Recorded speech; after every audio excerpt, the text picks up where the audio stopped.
Thank you, my love. So I had a different story planned out and more of my love story planned out for tomorrow, but this just came sent to me in my class from my love, even though I tell you not to spend a bunch of money on flowers. It does make me so happy.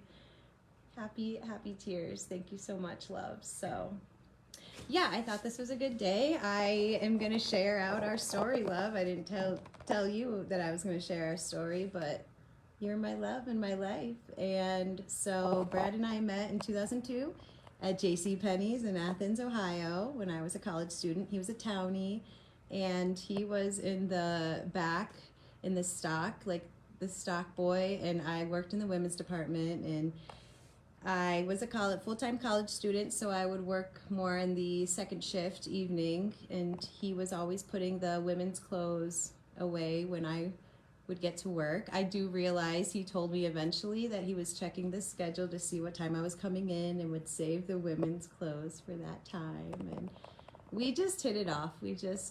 He got me with his humor and just his genuine care and his ease of talking. And I actually did invite him to hang out. Like I always said, I asked him out on the first date, but he kind of got me with, oh, you need to come check out my retirement property. We have a retirement property in the backyard it's lakefront property with a retirement hill in the back. That was the terminology that he used. It turns out it was just single wide, kind of dumpy trailer. He was like 20, 21, living with a great roommate. Hey, Martin. And there's a little pond in the front yard. That was the lakefront property with a cemetery in the back. Hi, whoever just popped on. I'm telling my love story. So, yes, the retirement property was a cemetery in the backyard, and it was hilarious. And I just fell in love that he was more of a townie and could show me the cool places in Athens County.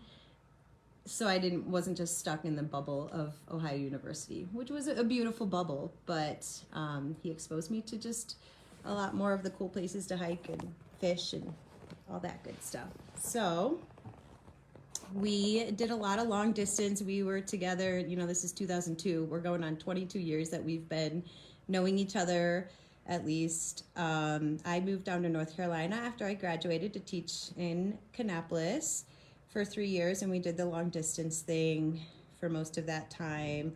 And he always knew I was going to Peace Corps in Madagascar, so he knew he couldn't stop me. He would never want to stop me from living my dream. And so I was in Madagascar for 2.5 years, and again, we were doing the long distance. It kind of worked out. I was evacuated and had 9 months back to affirm. I think that was in a really important time that affirmed the love that we had, that we were going to stick it out. And he came to visit me in Madagascar and got engaged in my magic hut in Ntete on the east coast of Madagascar. He stayed with me for a month and got to learn the language and hang out with my kids in my village and just see what I was living with, because that was important.